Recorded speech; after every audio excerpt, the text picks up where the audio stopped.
Hey and welcome to Neverwinter with Aragon. So with Module 25, we'll of course be getting a new lockbox. This does mean that you'll no longer be able to obtain the lockbox of lost knowledge by killing enemies or by purchasing it from the Wondrous Bazaar. You'll still be able to get it off the auction house and from other players and still be able to open it.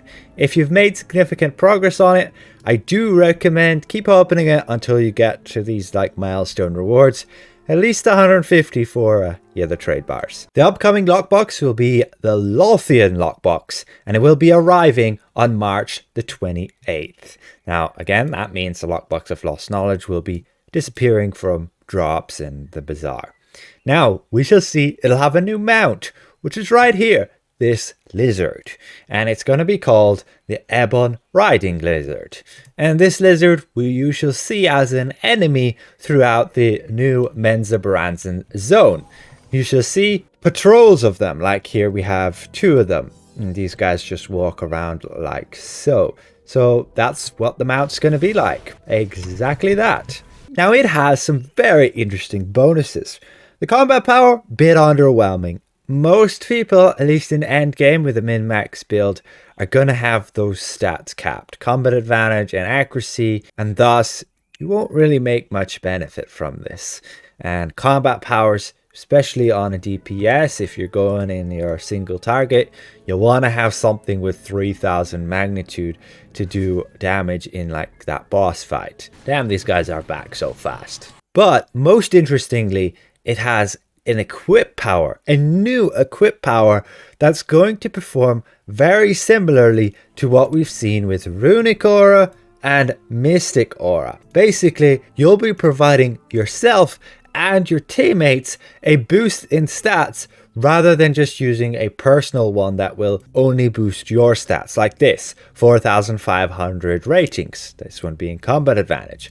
Whereas if you run this aura, you still get 4,500 ratings, but the stats are also provided to your teammates. So it's really beneficial that somebody in your team, in your party, uses this. And the new mount is going to be able to have a same aura benefit, but providing combat advantage and awareness. Now, the stats I assume here are without 100% bolster, meaning the stats are a bit lower than they would be at maximum. You can see the combined rating there is only 1,700, when on maximum it should be 2,700. I don't know why they put tooltips like this, but yeah, on maximum it'll be 2,250 combat advantage plus that in awareness as well. That means, yes, it isn't totally giving offensive stats, but multiple people in your party can also use this. As long as you're within 80 feet of each other, you will also gain, everybody will gain this bonus. And with multiple people using it, the effectiveness will be reduced by 50% for each additional aura. I don't really recommend more than 2 people using this, but still, that's a pretty massive, a pretty significant bonus to your team, especially in a trial where you only need one person using this and then everybody within the vicinity gains this benefit. People can make their builds around it and fit those ratings in, and yeah, overall it's going to be a best in slot bonus, providing extra stats to everybody, and specifically for the new trial, giving awareness means everybody gets that little bit more survivability as well. So yes, it's going to be a best in slot mount, I mean, at least for that aura, and very nice to see that you can have multiple people also using it to stack like that. Other auras don't seem to be able to do that. So in the new trial, where you run with 2 tanks, you run with 2 healers, you can have one of them on Runic, one of them on Mystic, and the other 2 on this new aura, providing combat advantage and awareness. Now, of course, not just having a mount, there will be a new companion, the Blaspheme Assassin. Now, not sure how effective this will be without testing it, but it's got its powers here. Enhancement is going to increase your crit strike and crit severity.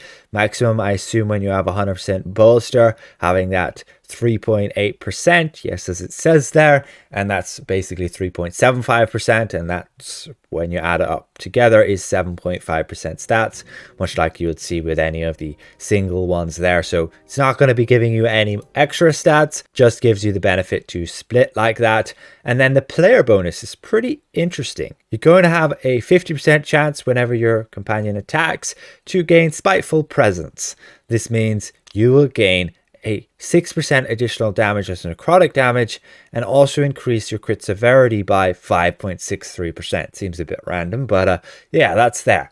Now, I'm not the biggest fan of these things where you're not having 100% uptime, but it could very well be useful in AoE fights, particularly replacing, let's say, a Battery on a build, and then you still have a build that's pretty viable. I should move out of here. These guys spawn every, what, freaking minute? But yeah. Again, testing gonna be needed to be done. Don't know whether this 6% is gonna be an additional hit like you'd have with your Netherese or the Lion, or is it just gonna be a flat 6% boost to everything? If it's a flat 6% boost to everything, then yeah, that could totally replace your Battery for those AoE fights. But it's definitely gonna be a striker companion. Gonna have to test it out. Could well be best in slot in returns to having it summoned and dealing a ton of damage. Who knows? Testing is going to be needed to be done, and I will do that as soon as this lockbox is released on March the 28th with the next module. We can see the loot drops within the lockbox, the drop rates as well.